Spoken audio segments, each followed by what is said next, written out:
KPM. Ahaha, depan ni ada banyak larutan-larutan. Dan aku nak buat satu magic di mana setiap larutan ni akan berubah. Dan aku boleh menaluki dunia. Tuangkan sedikit. Okey. Kurang. Okey. Hahaha. Aku dah nampak dah keajaiban akan berlaku. Keajaiban. Tapi, kenapa semua warna yang aku tuang ni berubah? Kalau yang ini pula, apa akan jadi? Warna purple juga? Wah. Kenapa dia tak jadi warna purple ni? Kenapa? Cikgu tolong! Macam mana ni cikgu? Cikgu tolong saya.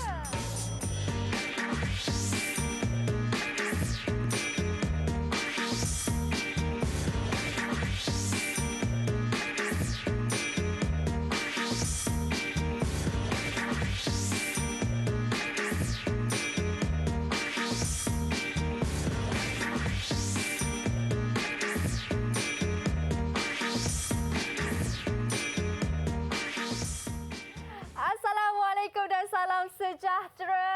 Saya ada tongkat sakti kepada anda sedang menonton. Seperti biasa anda sedang menonton Mahir di Didik TV KPM. Saya Syamira Nazir. Hari ini kita bukan nak belajar magic, bukan nak belajar silap mata. Hari ini kita nak belajar subjek sains untuk murid-murid tingkatan 2 di mana topiknya ialah asid dan alkali. Dan bersama dengan saya di makmal kita di lab. Kita buat research sikit hari ini bersama dengan Mira di studio. Cikgu Tuan Juhaida. Assalamualaikum Cikgu. Waalaikumsalam Mira. Apa khabar Cikgu? Baik, alhamdulillah. Cikgu tadi saya buat magic tapi magic saya tak berapa jadi sangat Cikgu. Oh, Mira, kan cikgu dah pesan jangan buat aktiviti sendiri tanpa pengawasan cikgu. Alamak. Okey, tak Cikgu. apa. Itu menunjukkan daya inquiry Mira tu sangat tinggi. Wah, betul tak? Betul Cikgu. Okey. Tapi kan Cikgu, saya tanya Cikgu, kenapa ini semua warna purple, merah, tiba-tiba yang ini je warna kuning? Pelik okey. juga tu. Tapi Cikgu, sebelum kita bercerita lebih lanjut lagi, saya persilakan Cikgu untuk sanitasi tangan terlebih dahulu. Silakan baik. Cikgu. Terima kasih Mira. Sama-sama.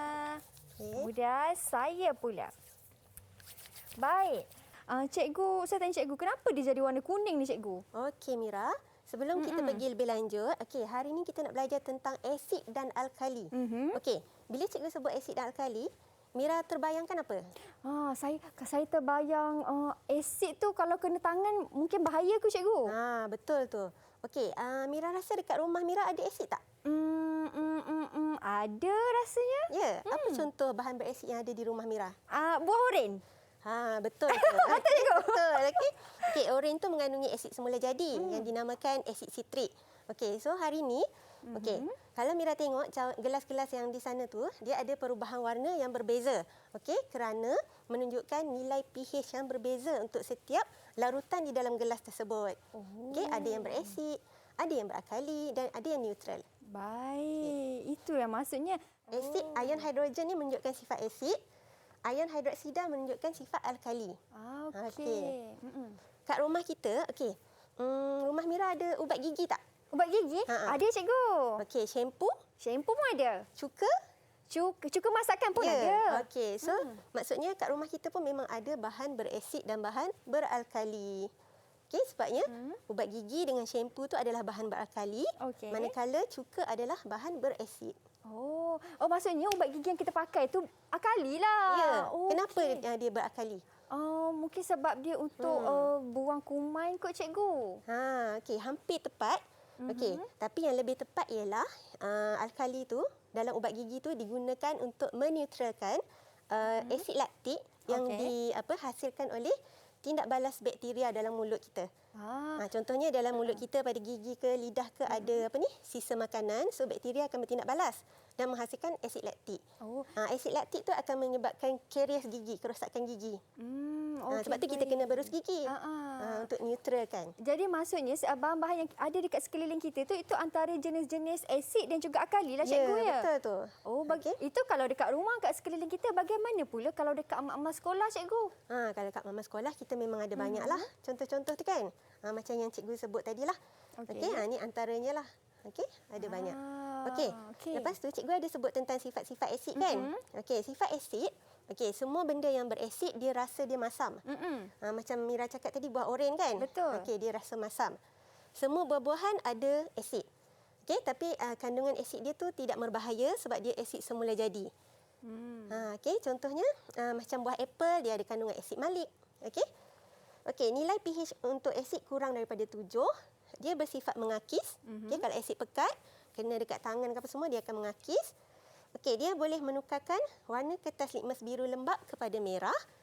Dan asid bertindak balas dengan logam menghasilkan garam dan juga gas hidrogen. Alkali pula, dia berasa pahit. Dan dia licin. Sebab tu alkali digunakan dalam pembuatan sabun, deterjen, shampoo. Nilai pH untuk alkali lebih daripada 7. Dia bersifat alkali pekat, alkali kuat bersifat mengakis seperti asid, menukarkan warna kertas litmus merah lembap kepada biru dan tidak bertindak balas dengan logam. Itu satu ini yang saya rasa nombor 4 tu mesti kena ingat tu. Warna kertas mana yang berubah tu kan. Satu warna merah, satu warna biru. Saya rasa lepas ni kita mesti nak buat eksperimen kertas litmus ni kan cikgu kan? Betul. Kita nak uji kita punya air dekat depan ni ke cikgu? Tunggu. Tunggu nak tahu eksperimen apa yang kita nak lakukan ni cikgu. Tapi cikgu, satu soalan saya, kalau macam cikgu kata untuk alkali tu kan mengakis, macam kalau kita guna berus ubat gigi kita tu tak bahaya ke, tak mengakis gigi kita ke cikgu? Tak. Kandungan alkali di dalam ubat gigi tu adalah dalam amount yang betul lah, yang tepat lah. Dan bukan yang jenis pekat lah. Dan dia hanya digunakan untuk kegunaan luaran saja. Ubat gigi tak boleh telan. Jangan telan walaupun rasa sedap, rasa strawberry. Walaupun ada perisa tapi jangan telan sebab dia eksternal saja untuk memberus dan kita kena ludah baliklah. Baik. Itu dia. Lepas ni cikgu macam cikgu kata tadi, kita nak buat satu eksperimen pula. Kita nak uji depan ni yang mana satu asid, mana satu alkali. Jadi anda di rumah jangan ke mana-mana. Kita kembali selepas ini hanya di Mahir Didik TV KPM.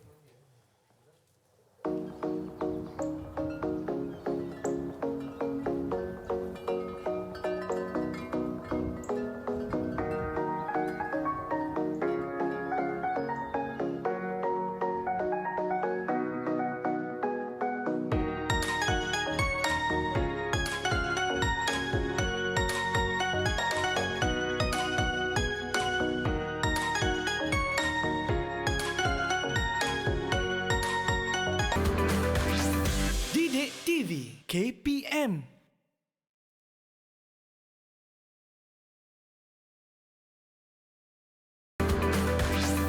Didik TV KPM. Cikgu, lepas ni kita nak belajar apa cikgu tadi? Nak buat eksperimen Kenapa Mira? Nampak pucat je. Saya sakit perut cikgu tadi. Tak tahulah gastrik kot. Mira dah pergi jumpa doktor ke? Saya dah pergi jumpa doktor. Doktor bagi saya ubat gastrik ni tapi tak naklah cikgu. Aduh, sakitlah cikgu perut saya. Ubat gastrik yang Mira dapat tu nama dia antacid kan? Betul. Dia adalah susu magnesia. Dia Mira kena makan lah ni sebabnya. Mira tahu tak kenapa kita dapat gastrik? Kenapa cikgu? Sebabnya dalam perut kita ada dirembeskan asid hidroklorik untuk membantu pencernaan makanan. Tapi bila perut kita kosong, asid tadi akan mengakis dinding perut. Itu yang menyebabkan Mira rasa sakit. Jadi begitu. susu magnesia ni dia bersifat alkali. Bila Mira minum, dia akan meneutralkan keasidan dalam perut Mira tu. Alah, saya baru ingat nak minum air kopi je cikgu. Tak boleh cikgu air kopi? Tak boleh sebabnya kopi tu adalah satu jenis sebab dia mengandungi kafein dan dia adalah berasid. Oh, Okey? patutlah Tak sesuai lah diminum untuk pesakit gastrik. Makin sakit perut saya punya makin sebab sakit minum nantinya. tu. Okey, tak apa cikgu. Lepas ni saya makan ubat ni terus sihat saya. Terus sihat Okey. So, Okey, boleh cikgu. teruskan ke tak ni? Boleh cikgu, dah sihat dah. Okey, dah sihat Okey, Mira, kalau kat depan cikgu ni, cikgu ada 2 bikar yang mengandungi 2 larutan yang tidak berwarna. Okey, kalau cikgu tak labelkan, Mira tahu tak yang mana satu asid dan yang mana satu alkali? Tak tahulah cikgu sebab sama warna dua-dua tu. Dua-dua tak berwarna kan? Takkan kita nak minum pula kan? Okey. So, cara untuk uji, okey, bahan tu berasid atau beralkali, kita menggunakan penunjuk. Okey, penunjuk pH. Okey, kita boleh gunakan kertas litmus biru dan kertas litmus merah. Okey, mula-mula cikgu akan tunjuk kertas litmus biru dulu Okey, ini kertas litmus biru. Okey, kita akan celupkan ke dalam dua-dua larutan. Ingat tak tadi sifat-sifat asid menukarkan warna kertas litmus biru kepada Warna merah. okey, merah Okey, nampak tak ada perubahan? Oh ya, dia jadi warna merah cikgu. Okey, maksudnya larutan yang pertama dalam bikar ni adalah Asid. Okey, jadi kalau kita celupkan kertas litmus ke dalam larutan beralkali, kertas litmus biru, dia tak ada perubahan. Warna masih juga biru Okey. Tapi kalau kita menggunakan kertas litmus merah ke dalam alkali, okey, dia akan berubah menjadi Biru. biru Okey, jadi kita tahu ini adalah larutan beralkali dan ini adalah larutan beralkali dan ini adalah larutan Asid. asid. Okey, itu adalah kertas litmus. Okey, kita ada banyak jenis penunjuk. Okey, yang kedua, kita boleh gunakan kertas pH. Okey, kertas pH. Okey, kertas pH ni sebab tadi bila kita guna kertas litmus, kita hanya tahu larutan ni berasid atau beralkali sahaja. Tapi kita tak tahu nilai dia. Okey, kalau kertas pH ni kita boleh lihat berapa pH dia. Okey, nilai pH ada di antara 1 hingga 14. Okey, 7 adalah untuk yang neutral. Okey. 1 hingga 6 untuk asid dan 8 hingga 14 ialah beralkali. Okey, ni ni warna kertas pH yang asal. Okey, dan bila kita celupkan, dia akan berubah warna. Okey, warna yang berubah tu kita akan bandingkan dengan skala pH ni. Okey, cikgu akan celup yang pertama. Okey, nampak tak? Ada warna berubah. So, kita boleh check untuk tahu pH dia. Okey, pH dia adalah 2. Okey, pH dia 2 untuk larutan ni pertama. Dan untuk larutan yang kedua pula, Sama juga kita celup cikgu sama juga. Kita celup dan kita bandingkan nilai dia. Okey. Okey, sama dengan 14. 14. Okey, maksudnya yang ni beralkali, yang ni berasid. Nilai pH dia untuk asid ni adalah 2, manakala nilai pH untuk alkali ni adalah 14. Okey, selain daripada tu, kita juga ada penunjuk pH digital. Ini lagi mudah lah cikgu Ini lagi mudah lah. Dapat bacaan terus kan? Okey, on. Dan dia akan bacaan dia ialah 000 nanti. Okey, bila kita celupkan,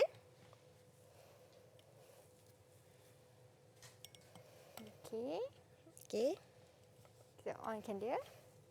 Tu dah dapat dah bacaan cikgu. Terus dapat bacaan 2 Betul, Okey. bacaan ialah 2. Okey. Sebelum kita celup ke dalam bikar yang lain, kita kena bilas dia dulu dengan air suling Okey, supaya bacaan dia tepatlah. Okey. Bilas dulu, kemudian baru masukkan ke dalam bacaan yang kedua. Baik. Kita tengok nombor dia Okey, makin dapat bergerak nombor. kan. Mungkin cikgu boleh tunjuk sikit kat kamera berapa bacaan tu. Okey. Saya pula tak nampak. Okey, jap. Sekejap cikgu Okey. Okey, mungkin 11. cikgu boleh letak dekat bawah Okey. tu untuk kamera zoom. Berapa bacaan dia? 14 betul cikgu? Boleh nampak ke? Okey. Tu dia. Bacaan dia. Ini kalau kita menggunakan pH meter. Okey. Selain daripada, okey, kita dah guna 3 jenis penunjuk tau Mira. Kita guna kertas litmus, kertas pH dan juga meter pH. Okey, sekarang kita nak gunakan phenolphthalein pula. Okey, yang ni phenolphthalein. Okey. Phenolphthalein ni adalah larutan yang tidak berwarna. Okey, tapi bila kita titiskan dia dalam alkali, dia akan jadi warna pink. Okey.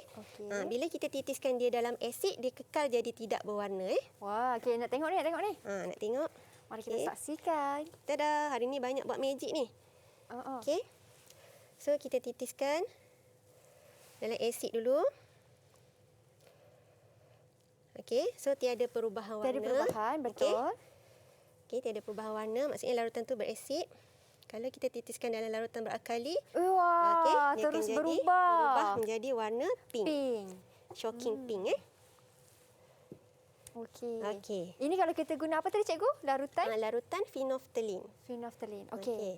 Jadi sekarang bersama dengan kat sini juga kita ada pelbagai jenis bahan yang kita nak uji. Okey. Okey, yang kita nak uji. Okey, kita ada air berkarbonat, hand sanitizer, susu, serbuk penaik, cuka, air kopi Air suling. dan air suling Hand Okey. sanitizer pun ada juga cikgu. hand Wah, sanitizer menarik. pun ada. Okey, Mira nak cuba uji? Saya uji cikgu Okey, cuba celupkan. Saya dalam keluarkan hand satu sanitizer. dulu cikgu. Keluarkan satu Saya keluarkan satu. Okey, boleh Mira nak tahu yang mana dulu? Kalau saya nak try hand sanitizer boleh tak cikgu? Boleh. Sebab sekarang kan kita semua guna hand sanitizer. Ya, Saya betul tu. celup macam ni cikgu, betul Mana hand sanitizer? Betul lah. Okey, betul Okey. Saya celup. Dah ke Okey, cikgu? Dah. Okey, dah. Okey, boleh bandingkan dengan skala. Okey, kita bandingkan. Okey. Kita bandingkan dengan skala. Okey, letakkan tengok. dekat Berapa skala dia berada? okey. Sebelah cikgu. sana. Okey. Saya terbalikkan. rasa... Betul cikgu? Okey, terbalikkan. Okey, betul. Betul, Okey, berapa? Saya rasa dia berada di nombor 5. Okey, nombor 5 Maksudnya dia sedikit berasid lah. Oh. Okey. Okey, air suling Mira? Okey. Kalau air suling? Kalau air suling pula, tadi kita tengok pH 5 kan cikgu? Okey. Biasanya kita dapat kalau hand sanitizer ni biasanya kita dapat nilai dia neutral. Oh. Okey. Tapi bergantung kepada bahan apa campuran untuk hand sanitizer tu. Okey. Okey, baik. Air Mungkin suling pH dia boleh berubah lah kan. Okey. Okey. Air suling, kita tengok. Sama je cikgu. Tak sama tu. Tak sama Kejap kita baca balik. Baca. 4. Betul 4 cikgu? ke 5? 5. Okey, 5 Okey. Ke 3. Seronok pula saya main ni kan. Okey, air suling sepatutnya neutral. Okey, tapi dia neutral selepas proses penyulingan tu. Proses penyulingan, air suling yang diperolehi waktu tu adalah neutral. Tapi selepas 2 jam, nilai dia pH dia akan jadi lebih berasid. Kerana air suling tu telah menyerap gas karbon dioksida dalam udara. Sebab tu dia akan jadi pH dia lebih rendah lah, jadi 5 kan. Okey, kalau air kopi pula, macam mana kita nak test? Okey, yang lain pula cikgu Air kopi tu air kopi tu. Kalau air Air kopi kita tak sesuai lah guna untuk yang larutan kan. Kalau yang kita berwarna. guna kertas ni juga cikgu? Tu boleh. Boleh Okey, boleh. Air kopi. Saya juga cikgu, saya cuba. Boleh? Cuba Okey, Mira. saya cuba. Okey, saya masukkan air kopi. Tadi cikgu kata air kopi dia berasid. Kalau berasid, okey. Mari kita saksikan. Dia dekat nombor... sikit kopi tu. Saya rasa kan cikgu, dia kan dekat nombor 4 lah cikgu. Okey, betul. Betul cikgu? Ya. Betul. Okey, so dia sedikit berasid kerana dia ada kandungan asid tannic dan juga kafein kat dalam tu. Okey. So selain tu kita boleh juga uji larutan ni menggunakan penunjuk semester. Okey. Okey, ni adalah universal indicator ataupun penunjuk semester. Okey, ni cikgu dah pindahkan dia dalam botol penitis lah untuk senang kan. Okey, so katakanlah cikgu uji air berkarbonat ni. Okey, cikgu titiskan. Okey, air berkarbonat. Air berkarbonat ni maksud dia air gas ke cikgu? Air gas. Okey, air gas. So dia berubah menjadi warna. Warna apa tu Mira? Warna perang merah-merah sikit Okey, cikgu. cuba Mira tengok. Warna apakah yang sama dengan skala yang ada pada botol ni? Kalau saya tengok dia berada pada skala 3 cikgu. Okey, cuba Betul? tengok Ya ke? Okey, maksudnya dia mengandungi dia berasid. Okey, kerana dia mengandungi nilai pH dia 3. Okey, dia mengandungi asid karbonik. Asid Okey? karbonik maksudnya dia sama dengan air kopi lah, berasid. Ya, berasid. Tak elok lah. Tak elok lah kalau minum banyak. Okey, sikit-sikit boleh lah. Sikit-sikit. Semua air bergas tu memang ada kandungan asid karbonik lah. Asid karbonik tu memang kegunaan utama dia ialah untuk membuat minuman berkarbonat. Okey? Dan kalau tengok yang gelembung-gelembung gas dibebaskan ni ialah gas karbon dioksida. Okey? Dan kita boleh uji juga hand sanitizer dah. Cuka cuka pun dah tahu tadi kan, cuka tu berasid kan. Okey, tapi warna dia berbeza. Betul. Okey. Warna dia lebih terang daripada asid. dalam air berkarbonat tadi. Berkarbonat. Okey, warna dia lebih merah. So, Oh, nombor saya tengok kat situ nombor 4 ke cikgu? okey, nombor 2. Nombor 2, salah. Nombor 2. Oh, Okey. okey. Jadi kita boleh rujuk kepada skala pH pada indikator tu, pada penunjuk tersebut. Okey. Okey? Cikgu saya nak tanya setiap nombor-nombor asid tu kan tadi ada yang asid skala 2, skala 4. Maksudnya kalau makin rendah skala tu makin kuatlah asid dia. Okey. Kalau cikgu sebut, boleh cikgu pergi Boleh dekat cikgu, board cikgu tu, nak pergi Okey? whiteboard boleh. Mari. Okey. So, kalau Mira tengok di sini kita ada skala pH. Okey, skala pH ni antara 0 hingga 14. 7 tu adalah neutral. So, kurang daripada 7 adalah untuk bahan berasid. Okey. 0 hingga 3 adalah untuk asid kuat. Okey, 4 hingga 6 ialah untuk asid lemah. Okey. Manakala 8 hingga 11 ialah untuk alkali lemah, Okey. 12 hingga 14 ialah untuk alkali kuat. Okey. Jadi, semakin rendah nilai pH tu, semakin kuat asid tersebut. Oh. okey. Baik. Okey, semakin rendah nilai pH tu semakin kuatlah. Macam katakanlah asid tu dia pH dia 2 bandingkan dengan asid yang pH dia 5. So asid yang pH 2 tu lebih kuat daripada asid yang pH 5 tu. Okey. Dan asid ni juga cikgu, ada juga saya ingatkan kalau kita sebut asid ni kan, kali ni ni mesti bahan kimia je. Rupanya bahan makanan pun ada. Ya. Dalam air yang kita minum pun ada. Betul. Tu Okey. adalah contoh-contoh kegunaan asid dan alkali dalam kehidupan seharian kita lah Mira. Okey. Asid banyak digunakan dalam pengawetan makanan. Okey. Sebenarnya asid digunakan sebagai pengawetan makanan sejak zaman Mesir purba lagi. Wow. Okey, dia menggunakan asid asetik iaitu cuka untuk mengawet makanan dan juga dalam bidang perubatan. Okey. Selain itu alkali juga digunakan untuk pembuatan sabun sejak zaman Mesir purba. Oh, semua zaman Mesir dah Ya. dulu lama. Masa tu mereka menggunakan abu kayu. Abu kayu tu adalah alkali dan dicampurkan dengan lemak haiwan untuk membuat sabun. Wow. Okey. Tamadun pertama yang menggunakan sabun yang dibuat-buat daripada alkali tu di Mesir lah. Okey, manusia di Mesir lah, Mesir purba. Wah, itu dia macam mana dari zaman Mesir purba ilmu tu cikgu sampai ke sekarang sampai masih sekarang diguna pakai. kan kita guna pakai kan. Betul. Cuma kita tukarlah, kita berevolusi sedikit.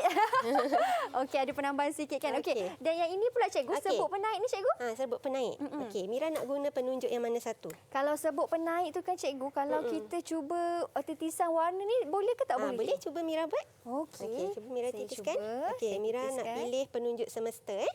Okey, boleh dekatkan. Penunjuk semesta.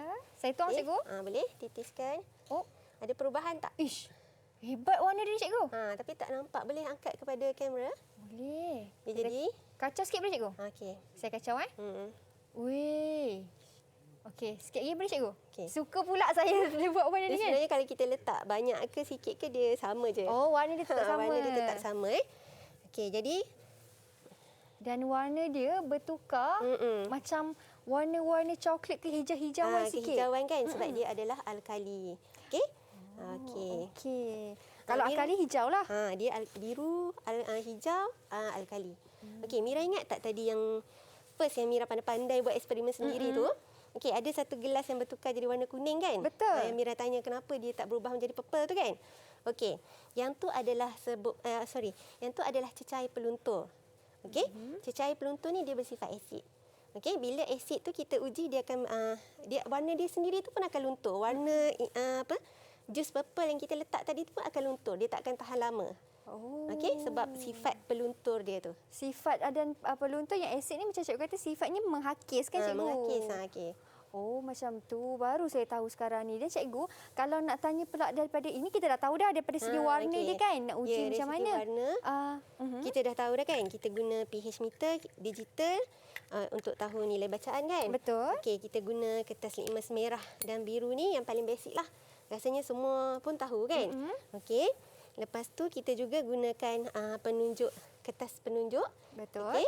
Dan dua jenis penunjuk ni, penunjuk semesta dan juga phenolphthalein. Okey. Tapi Mira, sekarang ni kan kita belajar di rumah kan?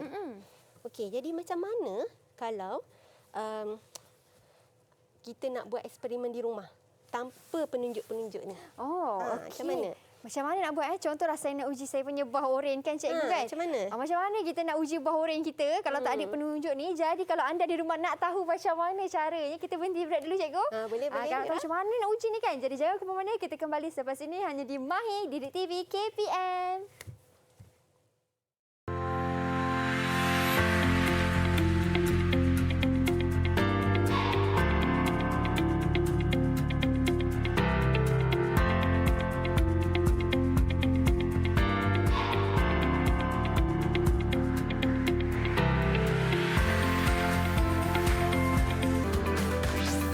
Didik TV KPM.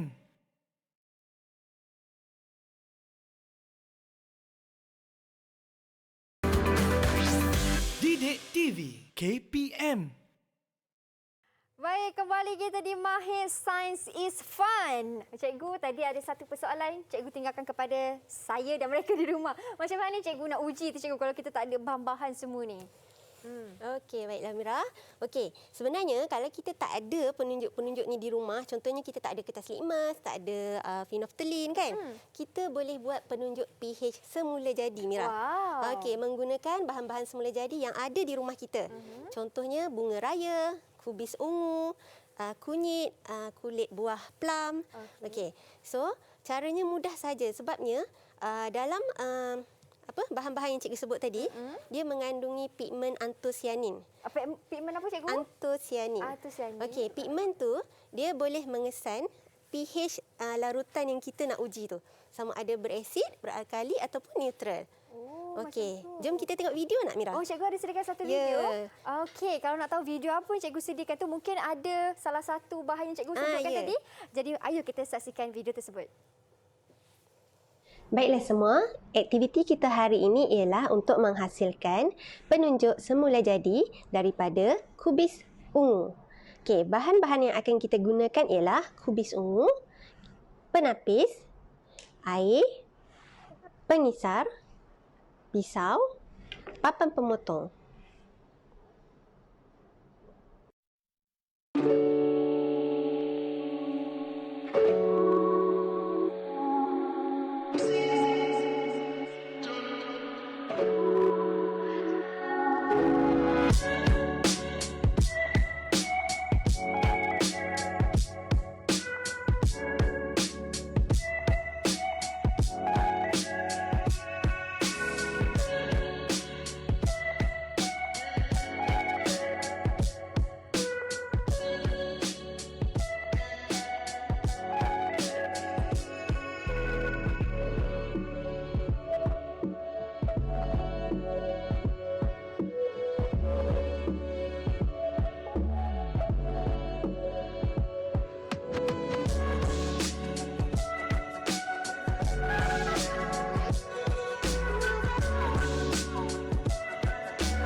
Itu dia. Wah, hebat. Hanya menggunakan kubis. Ya, kubis ungu Kalau kubis warna hijau tak jadi. tak jadi sebab dalam kubis hijau dia tak ada pigmen antosianin tu.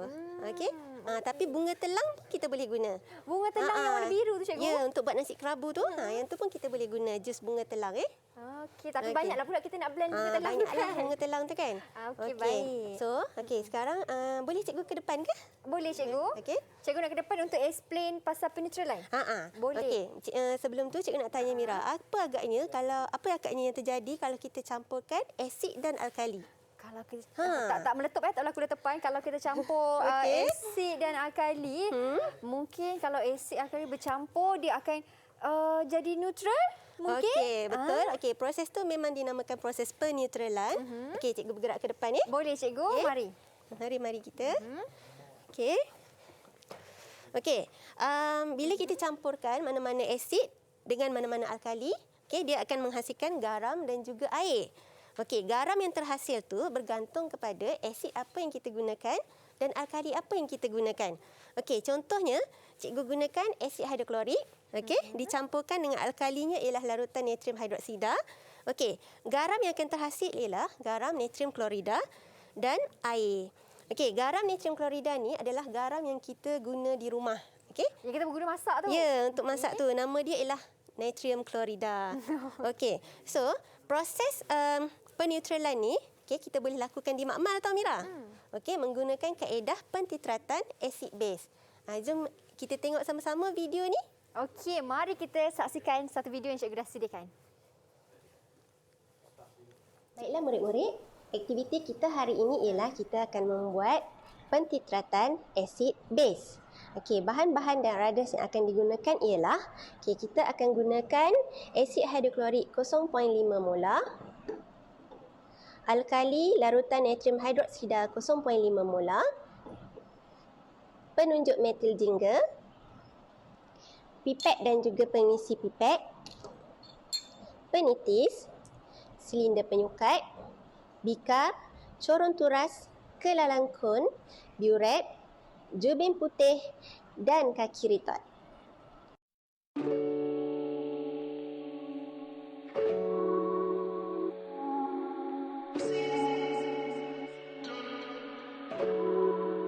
Balas ni mula-mula kita masukkan dalam biuret tu. Okey, yang panjang tu ialah biuret. Okey, kita akan masukkan asid ke dalam tu. Okey, 50 cm padu ataupun 50 ml. Okey. Lepas tu pula cikgu gunakan pipet untuk ambil alkali pula. Okey, 25 ml. Okey, alkali ni kita akan masukkan ke dalam kelalangkun. Baik. Okey. Masukkan alkali kita masukkan alkali tu ke dalam kelalangkun. Okey. Tapi kena 25 ml je lah cikgu. Kalau terlebih 25 je lah sebab pipet tu memang saiz untuk 25 ml. Okey. Kalau kita nak ambil lebih kita kena gunakan alatan lain lah. Kalau kurang pula? Kalau kurang pipet ni dia ada yang 25, 20, 10. Baik. Tu je.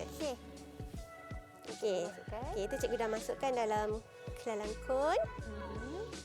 Kelalangkun nanti kita akan letak di bawah biuret tu lah. Okey.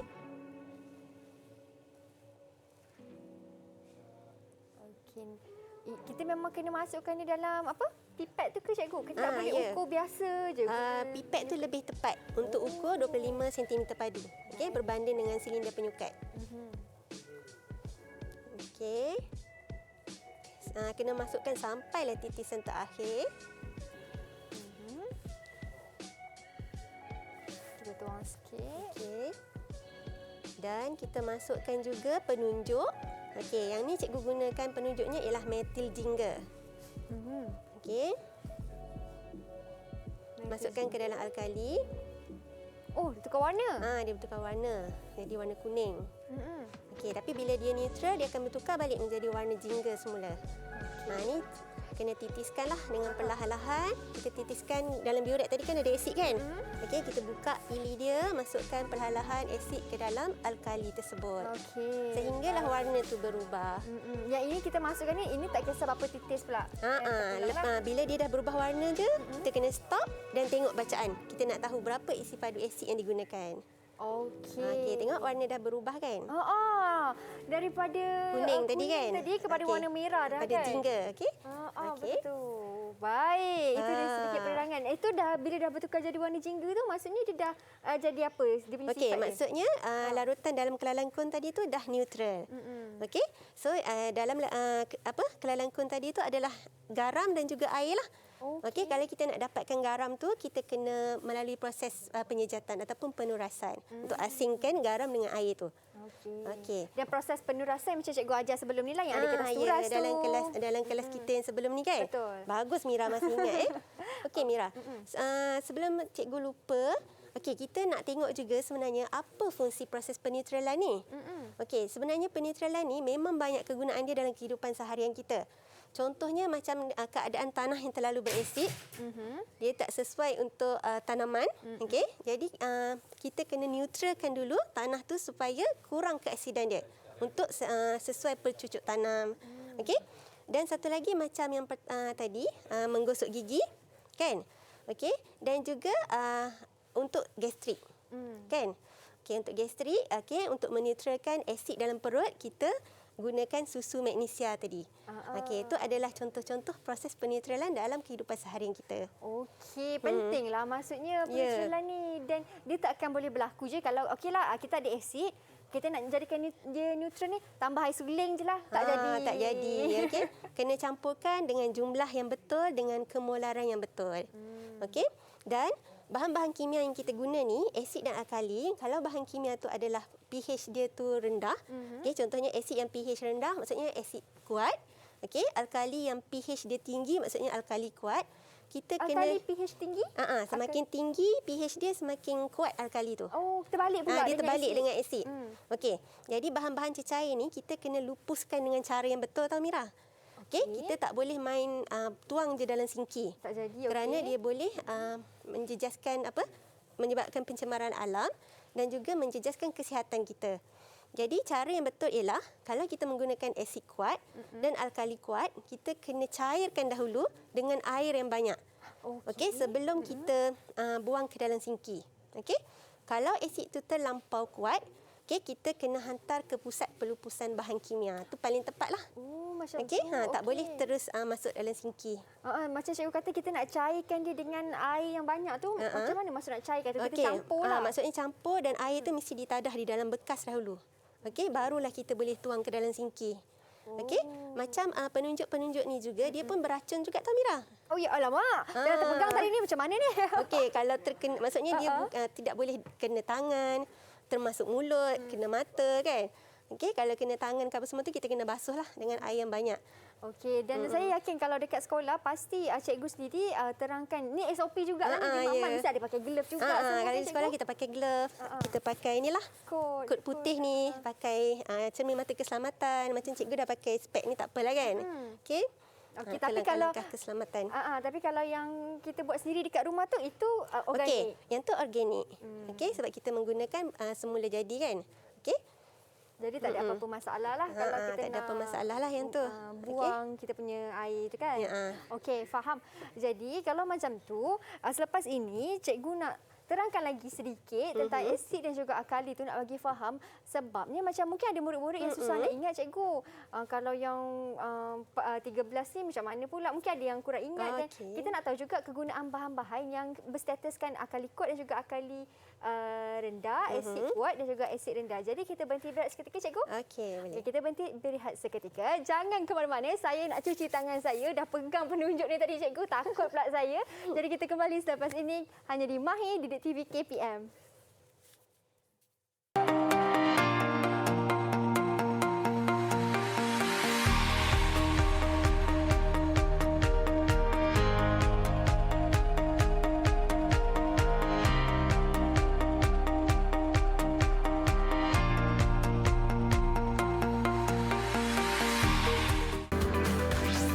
Didik TV KPM.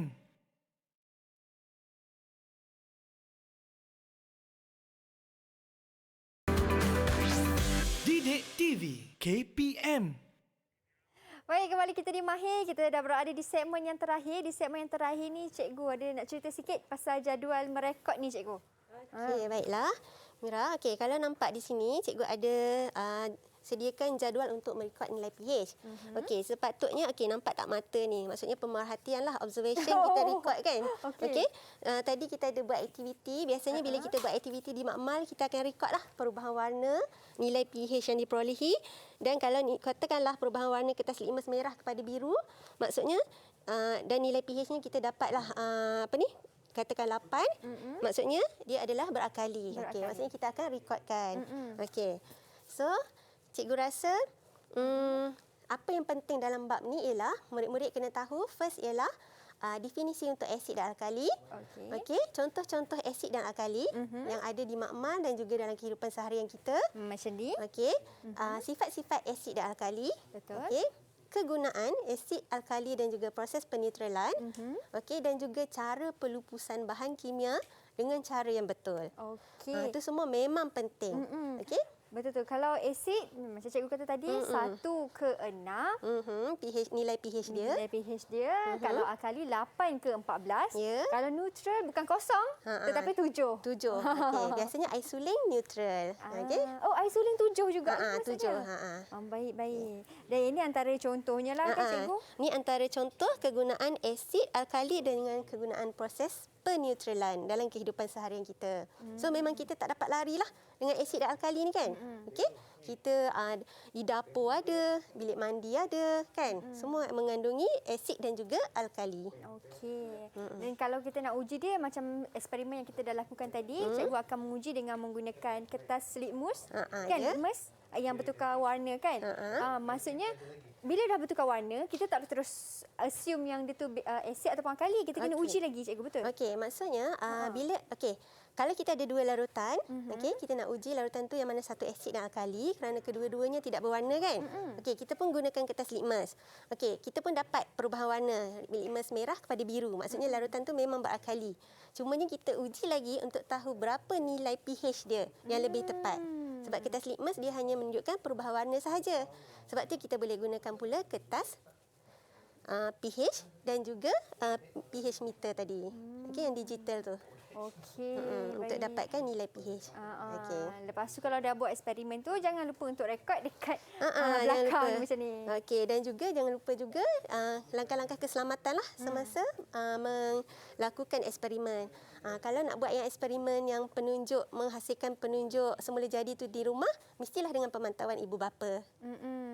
Betul. Siapa yang ada banyak bunga raya, saya sebut bunga rafilisia. Susah nak dapat pula tu. Siapa ada banyak bunga raya kat rumah, boleh buat prosesnya sama saja.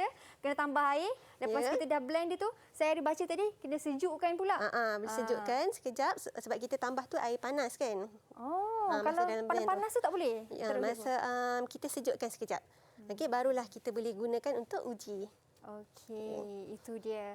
Baik, dan saya kira kalau saya di sini selama 1 jam pun saya dah faham tentang macam mana proses bertukar warna itu, apa yang kita kena gunakan. Kita ada penunjuk universal juga dan banyak lagi penunjuk-penunjuk lain.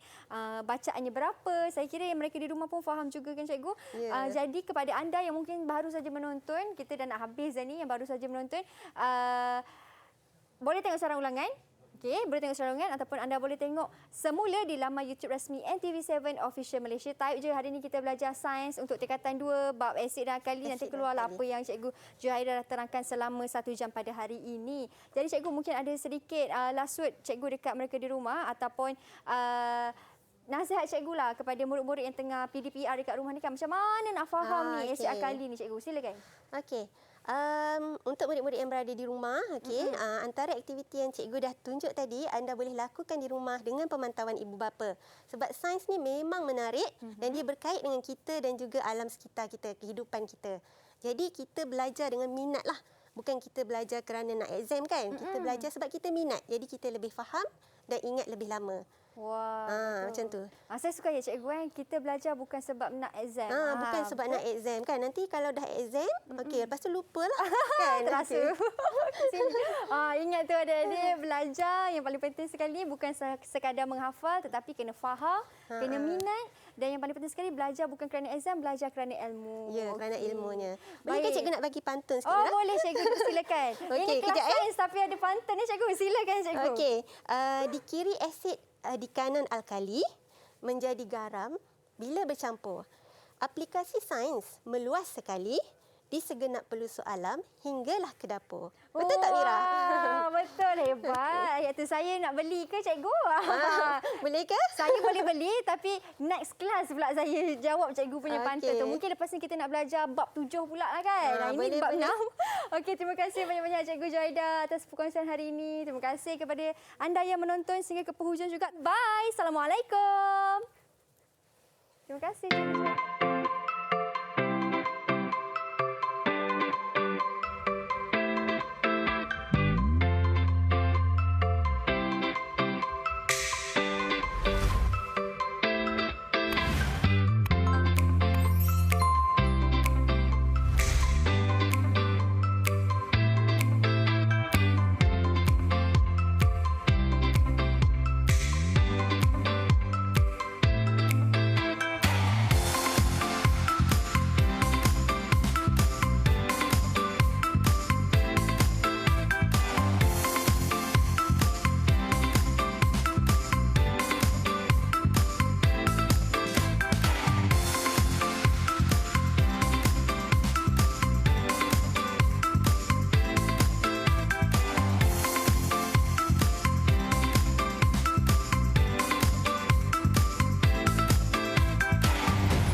Didik TV KPM